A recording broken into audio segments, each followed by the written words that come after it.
The National Coronavirus Command Council has decided to enforce a nationwide lockdown for 21 days. 23rd of March 2020, President Cyril Ramaphosa announces a nationwide lockdown. Everything changes. ECD centres, early childhood development centres, early learning programs close. Food insecurity starts happening. Job losses start happening. Children weren't able to access those previously safe spaces, either if they were in a school environment, if they were in a Sunday school environment, institutional care, whatever it may be, that was shut down instantly, overnight. Everyone was afraid. If a parent is struggling, also the child is also struggling. A lot of parents were losing their jobs. A lot of parents were stuck indoors with a violent partner.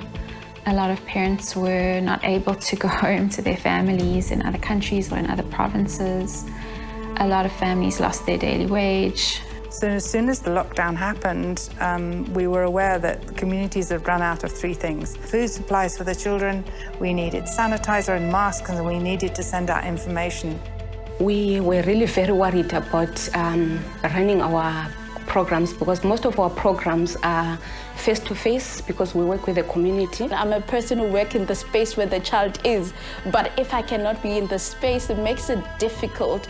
We actually had to come up with creative ways on how we are going to respond and connect to families. We had to figure out what are we going to do, how are we going to engage with ECD practitioners and teachers and keep the communication going. So we needed to work on different ways of doing the same thing, but within the context now of COVID. So Innovation Edge were brilliant. They set up this almost immediate fund to us that came. They said, okay, tell us what you need, we'll be there, we can support you. So grassroots organisations were having to change the way they did things.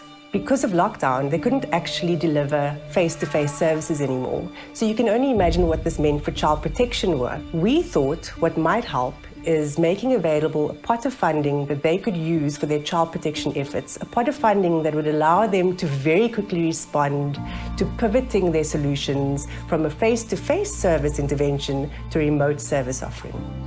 So we received 226 applications. From there, we had to go through a more sort of stringent process of shortlisting, and that got us to a number of about 15 applications. And then ultimately, we selected 6 of them. We had a very short space of time in which to disperse this funding, and so we had to be really clear with our criteria. So we knew that we were looking for organizations who were deeply embedded in their communities, that had been doing child protection work for a long time, they were trusted to deliver the service, and they were going to be able to use the money in a really short space of time. The rapid response enabled us to equip those still able to work or access children in some way, and think through how they could reach those children. We had to do quite a lot of work online, where we created even an M&E tool online, where child and youth care workers were able to use it. So the Rapid Response Fund actually helped us buy food for the children, buy protective equipment for the staff and for the ECD centers, and also train the ECD staff, both principals and practitioners. What the Rapid Response Fund helped us to do with Innovation Edge was to kind of try and think about how we frame to the nurses and to the families what we do in a way that they would be more willing to take it up. And so we came up with this idea of a parenting club. Decided to utilise WhatsApp and develop a chatbot that we would be able to keep a network running and communicate with all of the ECD centres. We've trained 67 organisations as opposed to the usual probably 15. Conservatively, we probably have reached about 300,000 children through this training. We trust that this is making children in our city safer.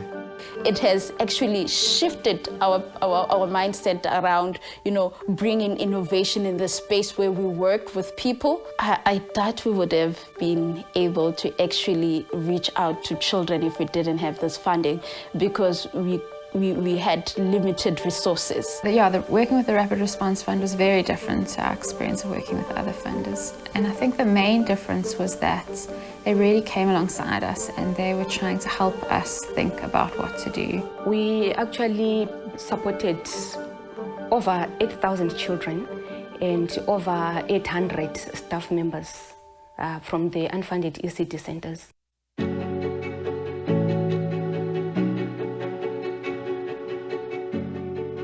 No, we wouldn't have achieved the results that we achieved without the Rapid Response Fund. We found it extremely beneficial to sometimes take a step back and ask these organizations to teach us about what's happening based on the fact that they are closest to the problem. My hope for the future is that we'll see an increased pot of funding focused on solving sticky, difficult, critical early childhood challenges.